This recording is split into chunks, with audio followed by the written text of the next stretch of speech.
ነገርሽ? ሰው ቅጥር እንዳይሞት እንዳይደል አድርገን አስደድመን ነገሩ እንዲመለስ ማድረግ። ያንን ጥጋበኛ እናንተ ባትሉኝ ልኩ ማሳየት ፈልጋለሁ። እንግዲህ ሲጋራ ጠረት ላይ ነው አይዘመት። እከፍልሃለሁ፣ እርዳለሁ። ይኸውልሽ ቲና፣ እኔ ገንዘብ ፈልጌ አልመጣሁም። እዚያ ቤት መግባት ስለማልችል ነበረ። አሁን ግን የካሌብ የቅርብ ጓደኛ ሆኛለሁ። ስለዚህ በየቀኑ መመለስ እችላለሁ። አሁን አንቺ ኧረ እዛ ቤት እንድትገባ ያደረኩህ እኮ እኔ ነኝ። እሱንማ አትርሳ። አረሰውት ውለታሻል። እየቀለድክብኝ ነው። ጎበዝ ቲና፣ አሁን ስራሽን ጨርሰሻል። ከዚህ በኋላ ያለኝ ስራ ይሄ ግማሹ፣ ቀሪውን ሰውዬው ስጠፋ እሰጥሃለሁ። የዚህ ሰውዬ መጨረሻ ዛሬ ነው። አንድ ጎበዝ ጠበቃ አለ። እሱ ጋር የፍቺ ሂደት ላስጀምር እንደሄደ ነው የማውቀው። ምን? ማን ነው ይሄን ነገር? ትሁት ነግራኛለች። እንዴት ይሄን ትነግርሻለች? ሚስጥር አይደለም እንዴ? ትሁት፣ ቆይ እዚህ ቤት ሚስጥር አይወራ ማለት ነው? ስታስጨንቀኝ ጊዜ ነው የነገርኳት። ታዲያ ብታስጨንቅሽ የመናገር ነበረብሽ። እንዴት ሚስጥር እንዳደረግን እያወቅሽ? ይቅርታ። እውነት ነው አባዬ? አዎ ቲና፣ ነገ ፍቺ ትፈጽማላችሁ። መቼም ቢሆን አይሆንም። እሺ እንዳታስቡት። እንዴ አባዬ ተዋናይ ነበርክ እንዴ?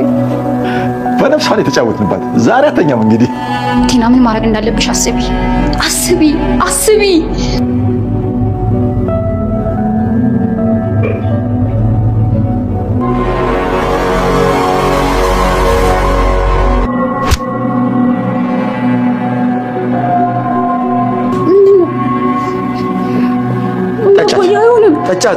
የካሌብ አባት ቲናን እጅ ከፍንጅ ያዟት። የሚጠጡት የብርጭቆ ውሃ ላይ መርዝ በመጨመር እሳቸውን ለመጉዳት ስትሞክር እሳቸውም ለየት ያለ ወረቀት እጇ ላይ ስላዩ ጠጫት እያሉ ሲያስጨንቋት እሷም አባዬ አይሆንም ትላለች፣ ያደረገችውን ነገር ስለምታውቅ።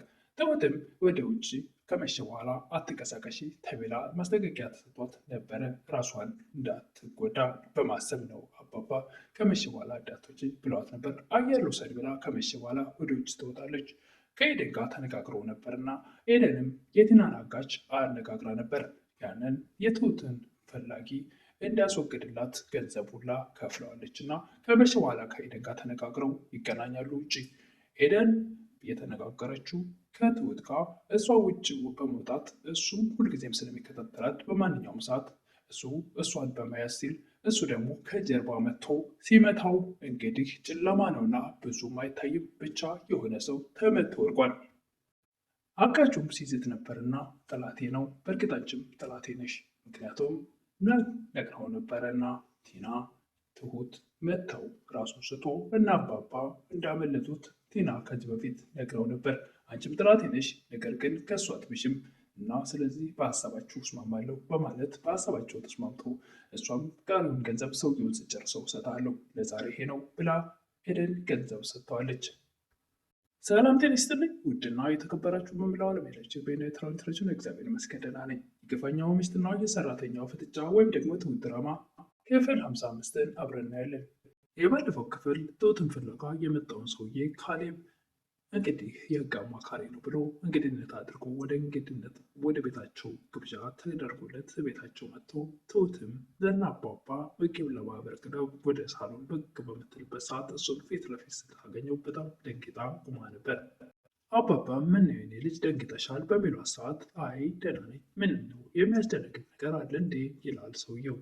ምግብ ልታቀርብ ይዛው የነበረው ሳህን ጠረጴዛ ላይ ቁጭ አድርጋው ወደ ኪችን ትመለሳለች። እሱም ይቅርታ መታጠቢያ ቤት መሄድ አለብኝ ይላል። አባባም ትሁት አሳዩ መታጠቢያ ቤቱን ይላሉ። እሳቸውም ይህን ሰውዬ የት ነው የማውቀው? አውቀዋለሁ፣ ሳላውቀው አልቀርም። ትሁትም ሰውየው ወደ መታጠቢያ ቤት ሲሄድ ያገኛታል። ቆይ ለምንድን ነው እዚህ የመጣው? ለምንድን ነው የማታወኝ? ትላለች። ሰውየውም የሰማሁት ነገር እውነት ነው ትሁቴ?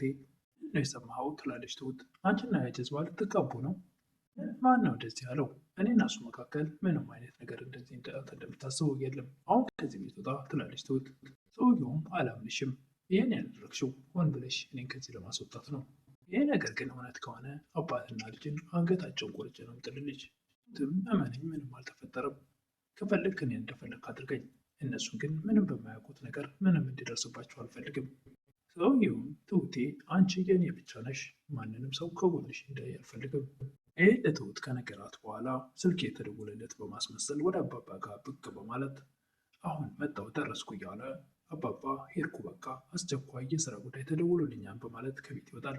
እሳቸውም ሄድ በቃ የኔ ልጅ ይላሉ። ካሌብስ ይላል። እሱ ደግሞ ውጭ ታገኘዋለህ፣ ስልክ እያናገረ ነው ይላሉ የካሌብ አባት። ቴናም ሰውየውን መንገድ ላይ እየጠበቀችው ነበርና ምን ተፈጠረ? የተፈጠረውን ነገር ንገረኝ ትላለች። ምንም አልተፈጠረም ይላል። እንዴት ነው ምንም አልተፈጠረ ማለት ትላለች። በቃ ምንም አልተፈጠረም አልኩሽ፣ ምንም አልተፈጠረ። እኔ ትሁትን ጋብቻው እንዳታደርግ አስፈራርቻት መጣሁ ይላል ሰውየው።